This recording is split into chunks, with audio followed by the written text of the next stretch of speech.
Good morning, students. How are you? Hope you all are fine. Today we will do a new chapter start. Chapter number 3, Accounting Principles. In this chapter, we should be able to understand meaning of accounting principle, nature or characteristic of accounting principle, need of accounting principles, kind of accounting principle, and different concepts of accounting assumptions and accounting concepts.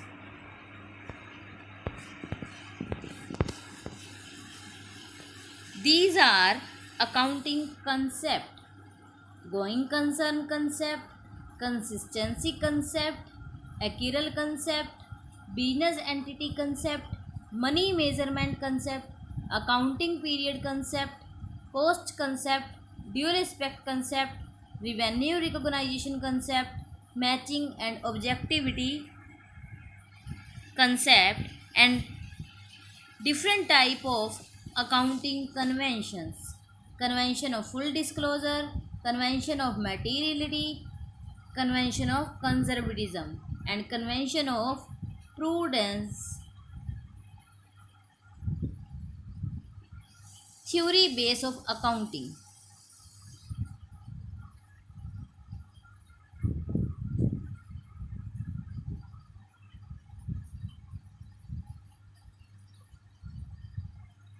Theory base of accounting consists of principle, concept, conventions, rule, guidelines developed over a period of time to bring uniformity and consistency to the process of accounting in order to enhance its utility to various users of accounting information. जो भी account को use करने वाले users हैं, जो account से related information चाहते हैं, उनको समझ में आ सके, एक जैसी इन्फॉर्मेशन मिल सके, हम अपने अकाउंट को इस तरीके से बनाते हैं कि हम वो रूल रेगुलेशंस यूज़ करते हैं जिससे अकाउंट जो हैं वो एक जैसे हों, यूनिफॉर्मिटी आए, उनमें कंसिस्टेंसी आए। तो अकाउंटिंग जो प्रिंसिपल हैं वो कंसिस्टेंसी लाने के लिए, यूनिफॉर्मिटी लाने के लिए, वेरियस यूज़र्स की यूटिलिटी को एनहांस करने के लिए हम इसकी प्रिंसिपल का यूज़ किया है या प्रिंसिपल बनाए गए हैं। In addition, accounting standard issued by the institute of chartered accountant of India ICAI, the Institute of Chartered Accountant of India, also constitute the theory base of accounting.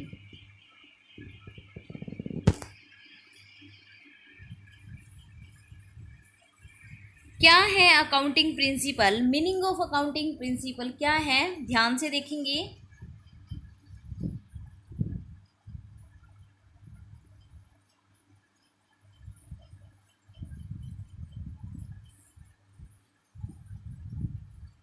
Accounting statement, account जो भी हमारे trading account, profit and loss account, balance sheet, जो भी इसके अलग अलग हम accounts बनाते हैं, उसमें उसके डिफरेंट यूज़र्स हैं, डिफरेंट पर्सन उसके बारे में जानना चाहते हैं, जैसे कि proprietor, investors, creditors, government and many others. Accounting statement disclose the profitability and solvency of the business to various party.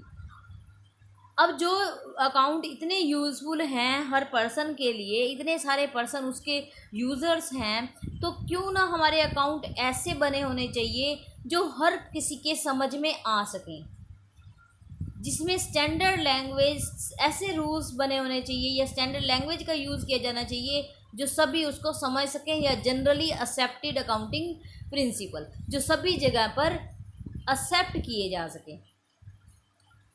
All over the world की बात करें तो हम मान लीजिए आप कहीं फ़ॉरेन में पढ़कर आए हैं, तो आप इंडिया में आकर अपने फादर के लिए इंफॉर्मेशन जानना चाहते हैं अकाउंट्स के लिए, तो अगर आप वहाँ फ़ॉरेन से पढ़कर आए हैं तो आपको वो समझ में आए, ऐसा होना चाहिए अकाउंट को। मतलब कि अकाउंट इस तरीके से बनाए गए हैं जो पूरे वर्ल्ड में एक जैसे हों, पूरी एक जगह एक जैसी ही इंफॉर्मेशन जो है वो देते हों, एक जैसी ही स्टडी जो है वो उसे कर सकते हैं।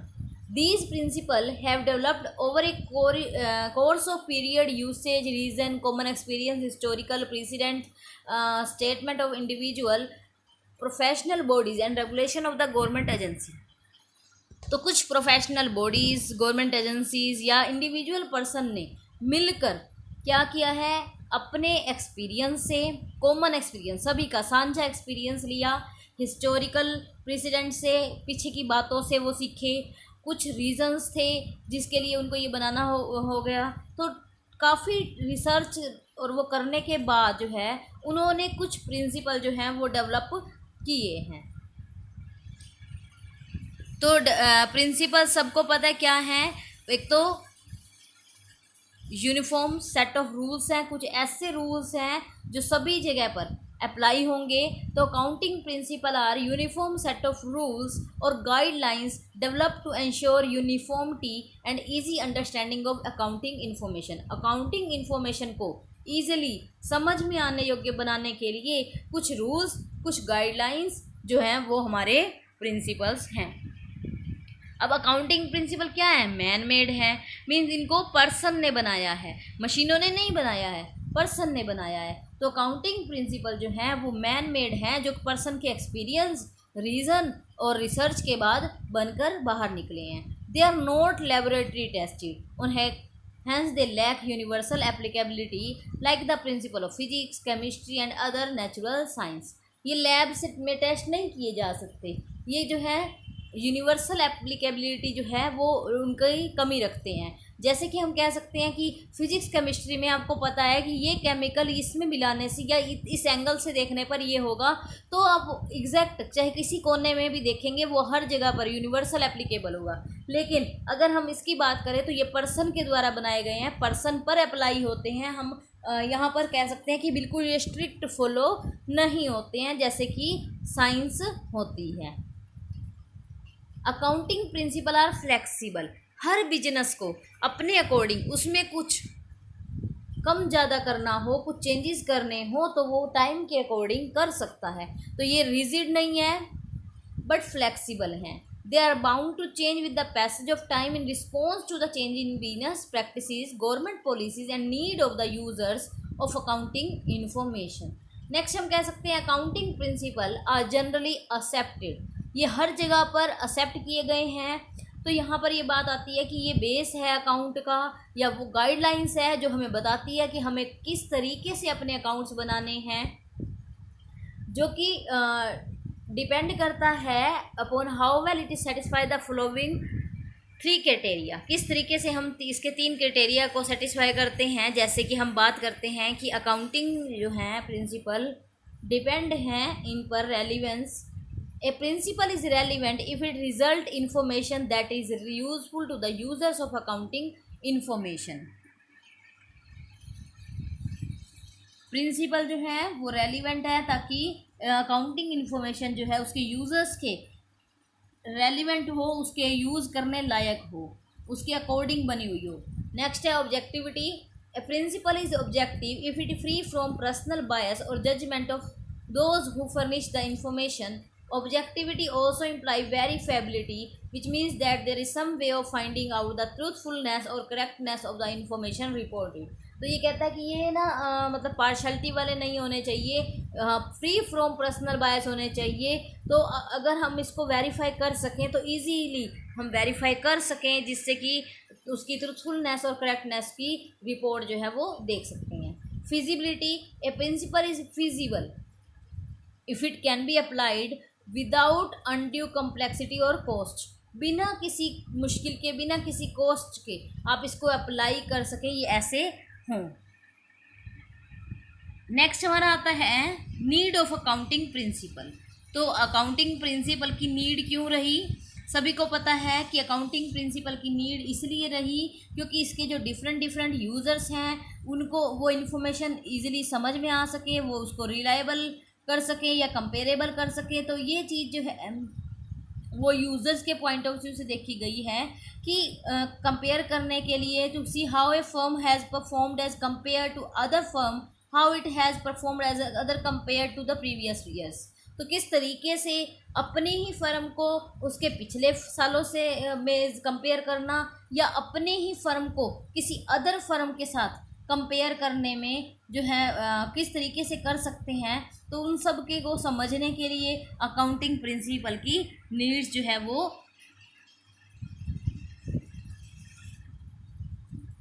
नेक्स्ट हमारा आता है काइंड ऑफ अकाउंटिंग प्रिंसिपल। कौन कौन से अकाउंटिंग प्रिंसिपल हैं। फर्स्ट हमारा आता है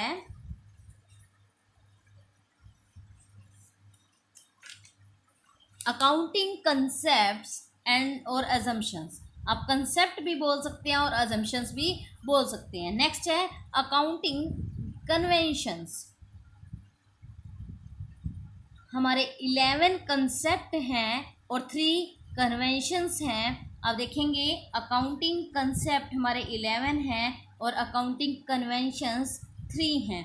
तो यहाँ पर अकाउंटिंग प्रिंसिपल को 2 पार्ट में डिवाइड कर दिया, कंसेप्ट्स एंड कन्वेंशंस में, जो कि 11 हमारी कंसेप्ट्स हैं और कन्वेंशंस जो है वो 3 हैं।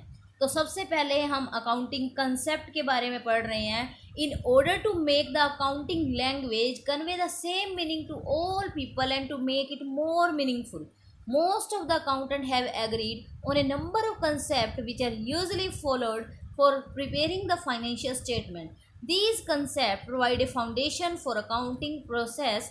No enterprise can prepare its financial statement without considering these basic concepts or assumptions. These concepts guide how transactions should be recorded and reported. तो ये कहता है कि अकाउंट की लैंग्वेज को इस तरीके से बनाना या इस तरीके से कन्वे करना जो सभी पर्सन उसको सेम मीनिंग से समझ सकें और वो अपने फाइनेंशियल स्टेटमेंट को प्रिपेयर कर सके। और जो भी पर्सन अकाउंट से रिलेटेड फाउंडेशन मतलब कह रहे हैं कि प्रोसेस है उसको समझ सके, कोई भी पर्सन फाइनेंशियल स्टेटमेंट को ईजिली प्रिपेयर कर सके। कोई भी पर्सन बिना कोई एंटरप्राइज बिना कंसेप्ट और कन्वेंशंस को यूज़ किए बिना फाइनेंशियल स्टेटमेंट जो है वो नहीं प्रिपेयर कर सकती है। तो ये इस तरीके से हेल्प करते हैं कि कंसेप्ट रिकॉर्ड करने में और रिपोर्ट करने में जो है वो इजी होता है। कौन कौन से अकाउंटिंग कंसेप्ट हमारे हैं। कुछ fundamental accounting concepts and assumptions हैं जो कि फाइनेंशियल स्टेटमेंट को प्रिपेयर करने में हमको फॉलो करने होते हैं, जैसे कि business entity concept, accrual concept, going concern concept, consistency concept, money measurement concept, accounting period concept, cost concept को हम historical cost concept, dual aspect concept, revenue recognition concept, matching concept and objectivity concept. First हमारा आता है going concern concept. ध्यान से समझेंगे, ये इसी को ही हम मानकर हम अपने अकाउंट जो है वो प्रिपेयर करते हैं। ये कंसेप्ट ये एज्यूम कराता है कि जब भी हम अपना बिजनेस ओपन करते हैं तो हम ये मान के चलते हैं कि वो एक लंबे समय तक चलता रहेगा। तो transaction are recorded in the book of the business on the assumption that is continuing enterprise. It is on this concept that we record fixed assets at their original cost and depreciation is charged on these assets without reference to their market value. तो वो कहता है कि हम इसी concept की वजह से हम अपनी एसेट्स को जिस रेट पर हम परचेज करते हैं, जो उसकी ओरिजिनल कॉस्ट है, उसी पर ही दिखाते हैं। मार्केट वैल्यू चाहे कम हो चाहे ज़्यादा हो, हम उसको बार बार चेंज नहीं करते, क्योंकि हम ये मानते हैं कि हमने जो मशीनरी परचेज़ की है वो अगले कई सालों तक चलेगी। मान लीजिए हमने कहा ये 10 साल तक चलेगी, तो हम उसकी लाइफ 10 साल के अंदर कैलकुलेट कर देते हैं और हर साल का जो है खर्चा मानकर प्रॉफिट एंड लॉस अकाउंट में दिखा देते हैं। तो इस तरह से गोइंग कंसर्न कंसेप्ट की वजह से हम ये पहले तो ये सोचते हैं कि हमारा बिजनेस जो है वो कई सालों तक चलेगा। फिर जो मशीनरी है या प्लांट है उसको हम सोचते हैं कि ये कितने ईयर तक यूज़ हो सकेगा। इसी वजह से हम क्या करते हैं, उसको हर ईयर के बीच में डिवाइड कर देते हैं, मतलब कि हम उसकी एस्टिमेशन लाइफ के बीच में डिवाइड कर देते हैं और उसकी मार्केट वैल्यू को जो भी कम ज़्यादा होती है उसको हम नहीं देखते हैं। हम गुड्स को फिक्स एसेट्स को या हमारी एसेट्स जो है उसको हम हमेशा ओरिजिनल कॉस्ट वैल्यू पर ही शो करते हैं और जो भी डेप्रिसिएशन होता है वो लेस करते हैं। अब एक बात आपको मैं समझाना चाहूँगी कि डेप्रिसिएशन होता क्या है। एग्जाम्पल समझेंगे ध्यान से।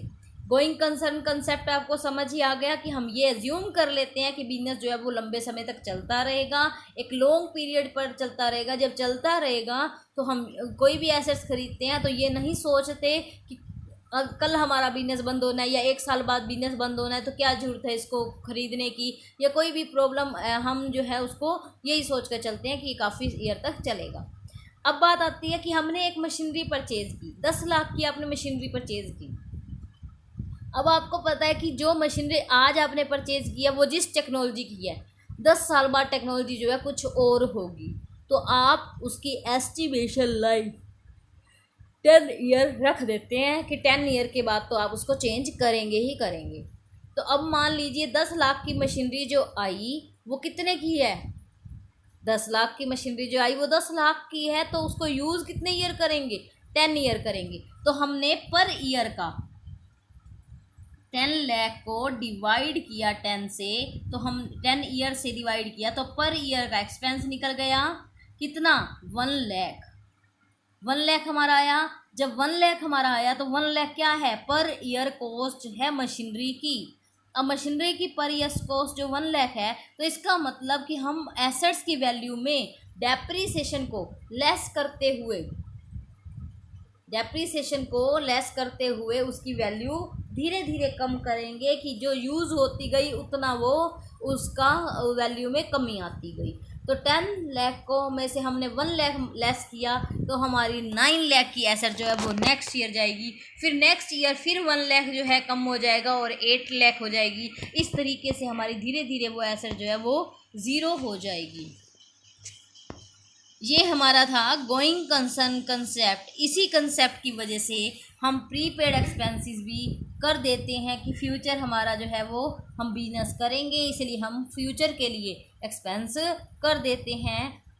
नेक्स्ट हमारा आता है consistency concept.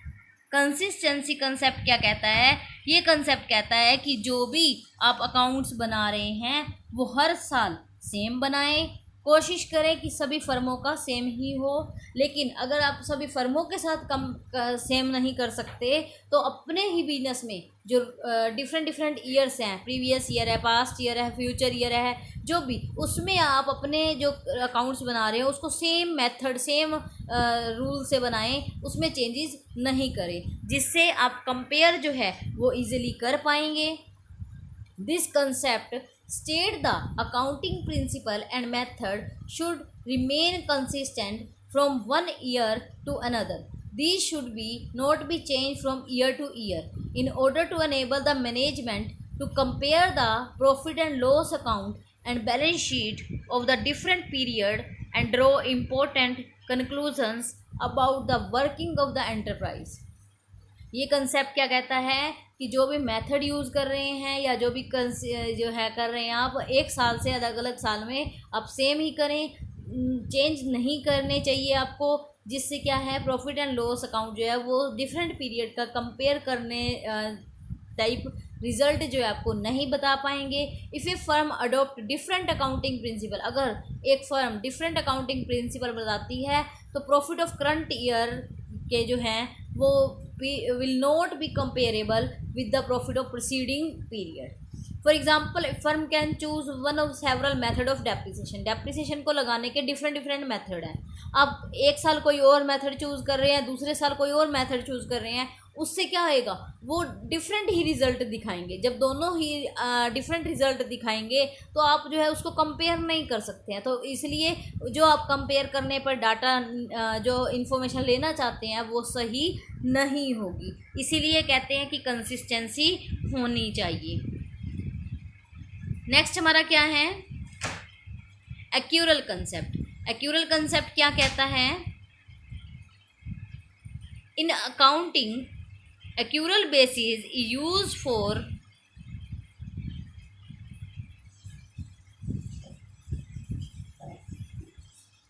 in accounting accrual basis is used for recording of transaction. It provide more appropriate information about the performance of the account as compared to cash basis. Accrual concept apply equally to transaction. It provide more appropriate information about the performance of business enterprise as compared to cash basis.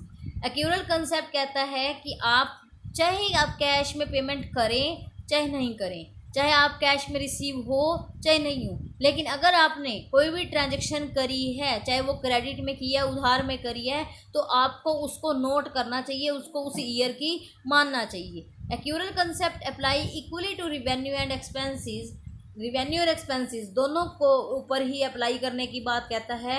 In accrual concept revenue is recorded when sale are made or service are rendered and it is immaterial whether cash is received or not. तो ये कहता है कि accrual concept कहता है कि revenue अगर आपकी सेल करने पर रिवेन्यू हो चुकी है तो आप उसको नोट करेंगे, चाहे आपको एक्चुअल में कैश रिसीव हुआ है चाहे नहीं हुआ है। सेम एक्सपेंसेस पर भी फॉलो होता है कि आपने अगर कोई एक्सपेंसेस कर लिए हैं तो चाहे पे नहीं किए हों, लेकिन उसको नोट जरूर करेंगे, जिससे कि आप उस ईयर के एक्चुअल प्रॉफिट और लॉस को बता पाएंगे, उस अकाउंटिंग पीरियड के फाइनेंशियल पोजीशन को बता पाएंगे। तो एक्यूरल कंसेप्ट को ये फॉलो करने की बात कहता है। एक्यूरल कंसेप्ट क्या है, चाहे ट्रांजैक्शन कैश में हो चाहे नहीं हो, चाहे एक्चुअल आपने कैश पे किया हो या नहीं किया हो, लेकिन आप उसको जो है नोट जरूर करेंगे, रिकॉर्ड में रखेंगे। The significance of these fundamental assumption is that they need not be specifically stated in the financial statement, and the user of financial statement can take for granted the assumptions have been followed while preparing financial statement। तो वो कहता है कि जब भी financial statement prepare करेंगे तो आप इन एजम्पशंस को अगर यूज़ करते हैं तो वो जो है सभी के लिए हेल्पफुल होगी, सभी यूज़र्स के लिए हेल्पफुल होगी, और सभी जो हैं true and fair financial statement को समझ सकेंगे। नेक्स्ट हमारा कंसेप्ट आता है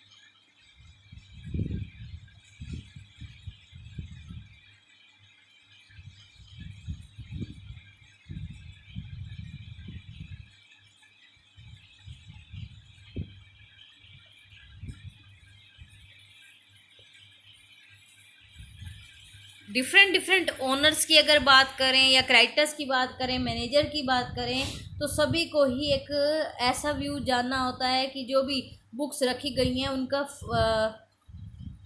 सबके पॉइंट ऑफ व्यू से वो इन्फॉर्मेशन प्रोवाइड कर सके। तो proprietor is treated as a creditor of the business to extent of capital invested by him in the business. The capital treated as a liability of firm. तो इसी तरह से जो उसका ओनर है वो भी जानना चाहता है कि जो उसने पैसा लगाया है, इन्वेस्ट किया है, एक तरह से वो लायबिलिटी की तरह हम उसमें ट्रीट करते हैं। तो उस मनी पर कितना प्रॉफिट हो रहा है, उसको रिटर्न में क्या मिलने वाला है, तो ये चीज़ें जो हैं यहाँ पर हम कहते हैं कि पर्सन जो है वो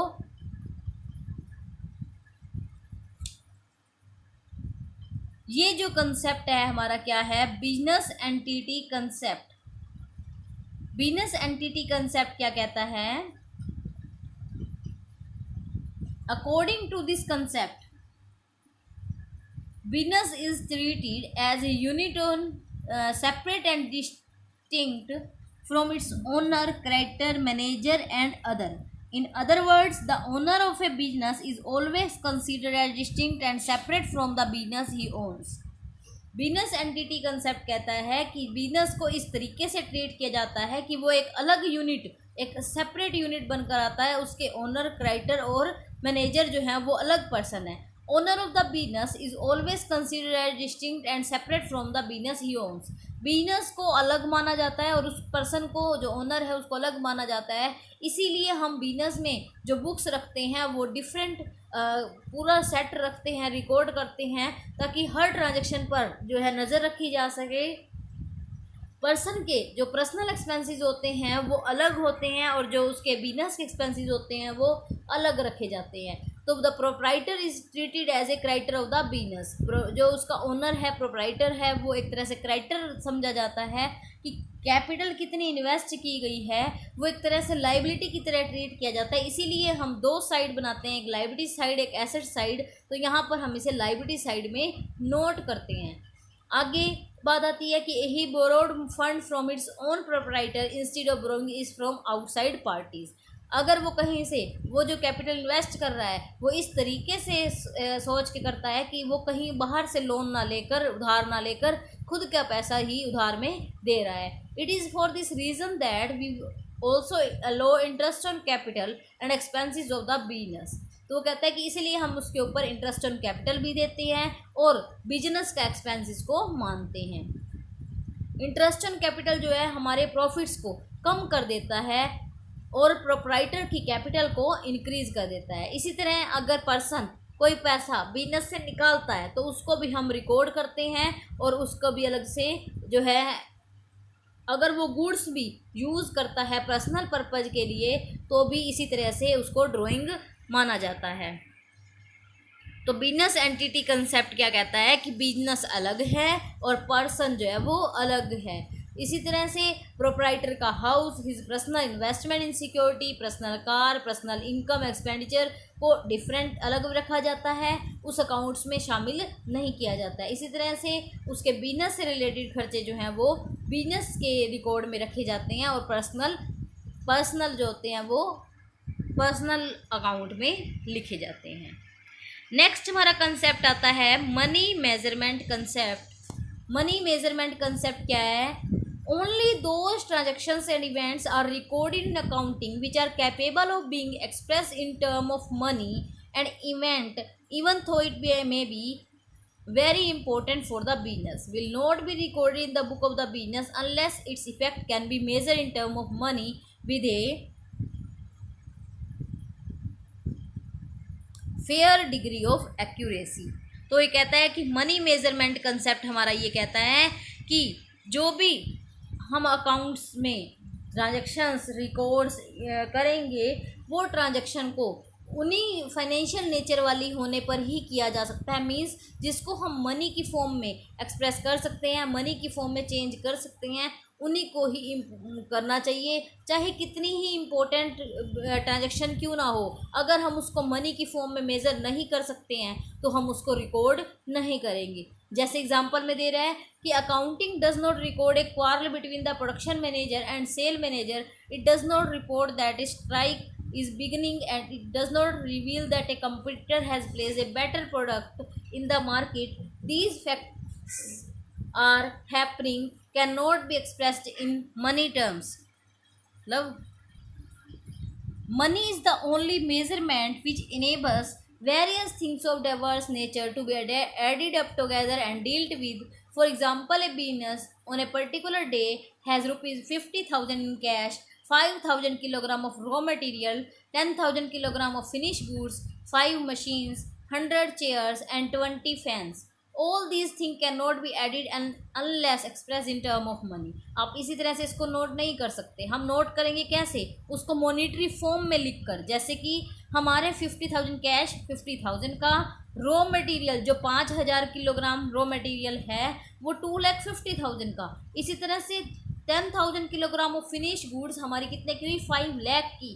5 मशीनें हमारी कितने की हैं? 20 लाख की। तो हम इसको इस तरह से नोट करते हैं कि वो मनी की फॉर्म में जो है वो रिकॉर्ड की जा सके, और जो मनी की फॉर्म में होगी वही हमारे लिए रेलिवेंट है और अंडरस्टैंडेबल है, जिसको हम इजीली समझ सकते हैं।